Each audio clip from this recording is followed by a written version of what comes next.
प्यारे बच्चों, संघर्षी एजुकेशन में आपका स्वागत है। पिछले वीडियो में हमने ax² plus bx plus c प्रकार के व्यंजकों के गुणनखंड करना सीखा और अभ्यास 5F का पहला प्रश्न हल कर लिया था। आइए हम बढ़ते हैं दूसरे प्रश्न की तरफ। दूसरा प्रश्न हमारा है गुणनखंड कीजिए, जिसका पहला खंड है x² प्लस 5x प्लस 6। तो आप देख सकते हैं कि यह जो व्यंजक है यह ax² plus bx plus c प्रकार का व्यंजक है, जहां पर a बराबर हमारा है 1 और b बराबर 6 है और c बराबर कितना है, b बराबर 5 है। b बराबर 5 है और c बराबर 6। तो ac यानी a गुणे c बराबर हो जाएगा हमारा 1 गुणे 6 बराबर 6।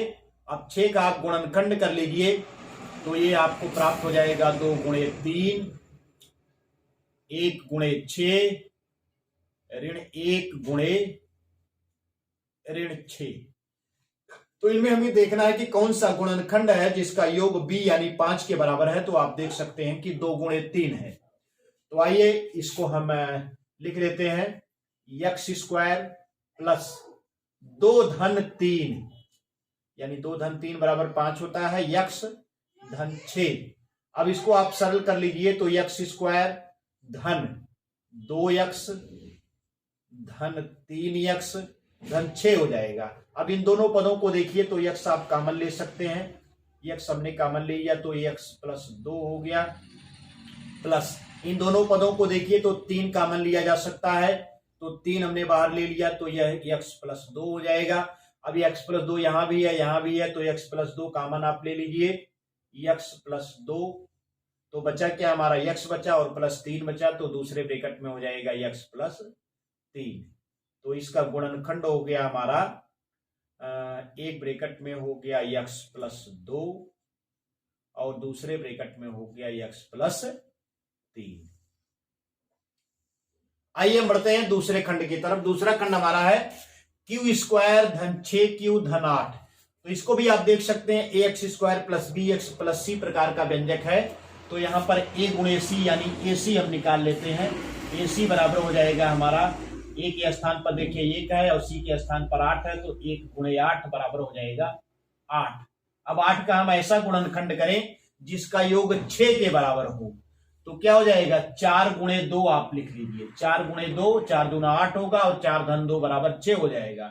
तो इसे आप लिख लेंगे q² धन, अब इसको 4 धन 2 लिख लीजिए 6 को, और q धन 8, ये बराबर हो जाएगा q² धन 4q धन 2q धन 8। अब इन दोनों पदों से आप q कॉमन ले लीजिए, q हमने बाहर ले लिया तो q धन 4 बचेगा। अब यहाँ इन दोनों पदों में से 2 कॉमन लिया जा सकता है, तो 2 हमने कॉमन ले लिया तो q धन 4 हो जाएगा ये। अब q धन 4 इन दोनों में है तो q धन 4 आप कॉमन ले लीजिए। बचा क्या हमारा, q धन 2 बचा, तो q धन 2, तो इसके गुणनखंड हो गए हमारे, आंसर बराबर हो गया q धन 4 एक ब्रैकेट में और दूसरे ब्रैकेट में q धन 2 हो गया। आइए बढ़ते हैं तीसरे खंड की तरफ। तीसरा खंड हमारा है m² प्लस 11m प्लस 24। तो यहाँ यह व्यंजक भी x² plus bx plus c प्रकार का है। तो यहाँ पर ac बराबर हो जाएगा हमारा, ac बराबर a के स्थान पर 1 है और c के स्थान पर 24 है, तो 1 गुणे 24 बराबर हो जाएगा 24। अब 24 का गुणनखंड आप इस प्रकार से करिए कि जिसका योग जो है 11 के बराबर हो। तो इसे 8 गुणे 3 आप लिख सकते हैं, 8 त्रिक 24 होता है और 8 धन 3 बराबर 11 होता है। तो इसको आप 11m को 8m धन 3m के रूप में तोड़ करके हम लिख लेंगे, तो m² धन 8m आप इसे लिख सकते हैं धन 3m। 11 को हमने 8m धन 3m लिख दिया तो ये 11m के ही बराबर है धन 24। अब आप इन दोनों में से m कॉमन ले लीजिए, m हमने कॉमन ले लिया तो बचा हमारा m धन 8। अब इन दोनों पदों में से आप 3 कॉमन ले लीजिए, 3 हमने कॉमन ले लिया तो यह यम धन 8 बचेगा। अब यम धन 8 दोनों में है तो यम धन 8 आप कॉमन ले लीजिए। बचेगा क्या, यम धन 3 बचेगा, यम धन 3। तो यही हमारा आंसर हो गया, यम धन 8 एक ब्रैकेट में और दूसरे ब्रैकेट में यम धन 3। आइए हम बढ़ते हैं चौथे खंड की तरफ। चौथा खंड हमारा है वाई स्क्वायर प्लस 9y ऋण 36। यह व्यंजक भी देखिए X square plus B X plus C के प्रकार का है। तो a बराबर 1 है और c बराबर ऋण 36 है। तो ac बराबर हो जाएगा आपका 1 गुणे ऋण 36 बराबर कितना हो जाएगा, ऋण 36। अब ऋण 36 का गुणनखंड इस प्रकार से करिए कि जिसका योग 9 के बराबर हो। तो ऋण 36 का गुणनखंड 9 के बराबर करना है तो 12 तियां 36 होता है। तो 12 गुणे ऋण 3 आप लिख सकते हैं। 12 तियां 36 होगा, दोनों का योग करेंगे तो 9 के बराबर हो जाएगा। तो इसे आप लिख सकते हैं वाई स्क्वायर धन 12 यम ऋण 3 यम। अब ध्यान दीजिए 9 यम को हमने 12 यम ऋण 3 यम लिख दिया तो इसका मान निकालेंगे तो 9 यम, सॉरी यम यहां से कहां आ गया, वाई है इसमें, 12 वाई धन 3 वाई। 12 वाई में से 3 वाई घटाएंगे तो 9 वाई ही आएगा। ऋण क्या हो जाएगा, 36। अब इन दोनों पदों में से आप वाई कॉमन ले सकते हैं। वाई हमने कॉमन ले लिया तो बचा क्या हमारा, वाई धन 12 बचा। अब यहां पर देखिए इनमें से आप ऋण 3 कॉमन ले सकते हैं। तो ये ऋण 3 हमने कॉमन ले लिया तो बचा वाई धन 12 तियां 36 होता है तो वाई धन 12 हो जाएगा। अब इन दोनों में देखिए 12 वाई धन 12 बाहर ले सकते हैं। तो वाई धन 12 हमने बाहर ले लिया तो बचा क्या, वाई ऋण 3। तो यही इसका गुणनखंड हो गया। आंसर बराबर हो गया, एक ब्रैकेट में वाई धन 12, दूसरे ब्रैकेट में हो गया वाई ऋण 3। तो इस प्रकार से ये भी गुणनखंड हो गया। आइए हम बढ़ते हैं अगले प्रश्न की तरफ। तो बच्चों पांचवा खंड हमारा है ए स्क्वायर प्लस 3 ए ऋण 10। तो इसे भी आप देख सकते हैं कि यह कैसा है, A X square plus B X plus C प्रकार का व्यंजक है। ए के स्थान पर यहां पर 1 है और एक्स स्क्वायर के स्थान पर ए स्क्वायर है, बी के स्थान पर 3 है, एक्स के स्थान पर ए है और सी के स्थान पर ऋण 10 है। तो ए गुणे सी आप करेंगे यानी ए सी बराबर हो जाएगा 1 गुणे ऋण 10, ये बराबर हो जाएगा ऋण 10। अब ऋण 10 का गुणनखंड ऐसा करना है कि जिसका योग धन 3 के बराबर हो। तो कितना हो सकता है, आइए देख लेते हैं। धन 3 के बराबर हो तो इसे आप लिख सकते हैं 5 गुणे ऋण 2 और 5 में ऋण 2 जोड़ेंगे तो धन 3 के बराबर हो जाएगा। तो ये हमारा हो जाएगा ए स्क्वायर धन 5a ऋण 2a ऋण 10। ध्यान दीजिए तीनों को, ए को हमने धन 5a ऋण 2a लिख दिया, इसका मान निकालेंगे तो 3a के ही बराबर होगा। अब इन दोनों पदों को आप देखिए, ए आप कॉमन ले सकते हैं तो a धन 5 हो जाएगा और इनमें से क्या ले सकते हैं, ऋण 2 कॉमन ले सकते हैं तो ये हो जाएगा a और 2 पच्चे 10 धन 5 हो जाएगा। अब यहां पर a धन 5, यहां ये धन 5 तो a धन 5 आप कॉमन ले लीजिए। बचेगा क्या, a ऋण 2 बचेगा हमारा। तो यही हमारा गुणनखंड हो गया। आंसर बराबर एक ब्रैकेट में a धन 5 हो जाएगा, दूसरे ब्रैकेट में हो जाएगा a ऋण 2। आइए हम बढ़ते हैं अगले खंड की तरफ। अगला खंड हमारा है के स्क्वायर ऋण 11 के और ऋण 102। यह भी आप देखिए X square plus B X plus C प्रकार का व्यंजक है, जहां पर एक्स स्क्वायर के स्थान पर के स्क्वायर है, एक्स के स्थान पर के है और सी के स्थान पर 102 है। तो ए सी निकालते हैं हम, ए का मान यहाँ पर 1 आ जाएगा और सी का मान ऋण 102 आ जाएगा। तो ऋण 102 में 1 का गुणा करेंगे तो ऋण 102 ही आएगा। अब ऋण 102 का ऐसा गुणनखंडन करेंगे जिसका योग जो हो ऋण 11 के बराबर हो। तो 102 70 पचे 85, 17 छक्का 102 होता है। तो इसे हम लिख सकते हैं बराबर ऋण 17 गुणे 6, 17 छक्का 102 और ऋण 17 में 6 आप जोड़ेंगे तो ये हो जाएगा हमारा ऋण 11 के बराबर हो जाएगा। तो इसे आप लिख सकते हैं के स्क्वायर ऋण 17 के धन 6 के ऋण 102। ध्यान दीजिए यहां पर हमने ऋण 11 के को ऋण 17 के धन 6 के लिख दिया। ऋण 17 के में धन 6 के जोड़ेंगे तो ऋण 11 के बराबर होगा। अब इसका फायदा हमको मिल जाएगा, के आप कॉमन ले लीजिए इन दोनों पदों से, तो ये हो जाएगा के ऋण 17 और इसमें से हमें क्या कॉमन लेना है, 6 कॉमन लिया जा सकता है, धन 6 कॉमन ले लीजिए तो ये हो जाएगा के और 17 छक्का 102 होता है तो ऋण 17 ये भी हो जाएगा। अब इन दोनों में के ऋण 17 कॉमन हो सकता है तो के ऋण 17 आप कॉमन ले लीजिए तो बचेगा के धन 6 बचेगा हमारा, के धन 6।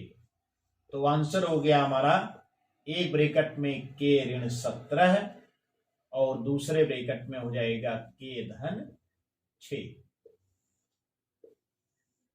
आइए हम बढ़ते हैं अगले खंड की तरफ। अगला खंड हमारा पी स्क्वायर ऋण 5p ऋण 176 है। तो यह व्यंजक भी X square plus B X plus C के बराबर है। तो आइए ए के स्थान पर एक यहाँ है और के स्थान पर जो है सी के स्थान पर जो है -176 है। तो ए सी जो हमारा हो जाएगा, ए सी बराबर हो जाएगा ऋण 176 में 1 का गुणा करेंगे तो ऋण 176 ही आपको प्राप्त हो जाएगा।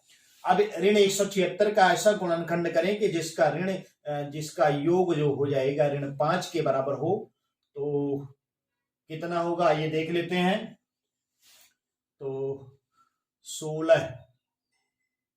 दहा में 160 होता है और 16 का अगर 11 में हम गुणा करें तो 176 के बराबर हो जाएगा। हमको ऋण 5 लाना है तो इसे ऋण 16 गुणे 5 आप लिख सकते हैं। ऋण 16 गुणे 5, सॉरी ऋण 16 गुणे 11 है आप, तब ऋण 176 के बराबर हो जाएगा और दोनों का योग करेंगे तो ऋण 5 के बराबर हो जाएगा। तो इसे हम लिख सकते हैं पी स्क्वायर ऋण 16p धन 11p ऋण 176। ध्यान दीजिए ऋण 5p को हमने ऋण 16p धन 11p लिख दिया, दोनों का योग करेंगे तो ऋण 5p के ही बराबर आएगा। तो आइए देख लेते हैं इसका फायदा क्या मिलता है। इन दोनों पदों में से p का कॉमन लिया जा सकता है तो ये हो जाएगा p ऋण 16। अब इनमें से आप 11 कॉमन ले सकते हैं तो धन 11 आप कॉमन ले लीजिए तो ये बचेगा p ऋण, अब 11 का पहाड़ा 176 में पढ़ेंगे तो ये आपको 16 प्राप्त हो जाएगा।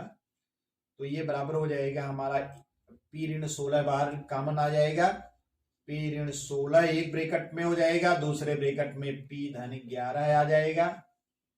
अब यही हमारा आंसर हो गया। आंसर बराबर p ऋण 16 एक ब्रैकेट में हो जाएगा हमारा और दूसरे ब्रैकेट में p धन 11 आ जाएगा। तो आइए हम बढ़ते हैं 8वें खंड की तरफ। 8वां खंड हमारा है 48 धन 2x ऋण x स्क्वायर। तो आइए इसको सिस्टम से लिख लेते हैं, ऋण x स्क्वायर धन 2x धन 48। अब यहां पर आप देखिए यह ax square plus bx plus c प्रकार का व्यंजक हो गया, जहां पर a के स्थान पर ऋण 1 हो जाएगा और c के स्थान पर धन 48 हो जाएगा। तो ac बराबर हो जाएगा ऋण 1 गुणे 48, ये बराबर हो जाएगा ऋण 48। अब 48 का ऐसा गुणनखंड करना है जिसका योग जो है 2 के बराबर हो, यानी b के बराबर हो। तो इसे हम लिख सकते हैं ऋण 48 गुणे 1। आइए इसके सारे गुणनखंड करके हम देख लेते हैं। ये हो जाएगा 24 ऋण 24 गुणे 2, 24 दूना 48 होता है। ऋण 8 गुणे 6, 8 6 48 होता है। और 8 गुणे ऋण 6, 8 6 48, 6 8 48 होता है। और इसे 6 गुणे 8, 6 8 48 होता है।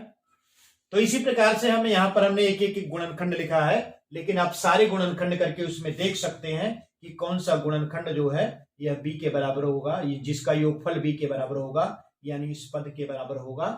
तो आइए देख लेते हैं किस इनमें से किसका योगफल जो है धन 2 के बराबर हो। तो धन 2 के बराबर आप देख सकते हैं इसका योगफल होगा। 8 में ऋण 6 जोड़ेंगे तो धन 2 हो जाएगा। तो आइए ही हम लेंगे ऋण x² धन 8x ऋण 6x धन 48। अब ध्यान दीजिए 2x को हमने धन 8x ऋण 6x लिख दिया है, तो दोनों को जोड़ेंगे तो 2x के ही बराबर होगा। इसका फायदा हमको मिल जाएगा, इन दोनों पदों में से x कॉमन आ जाएगा।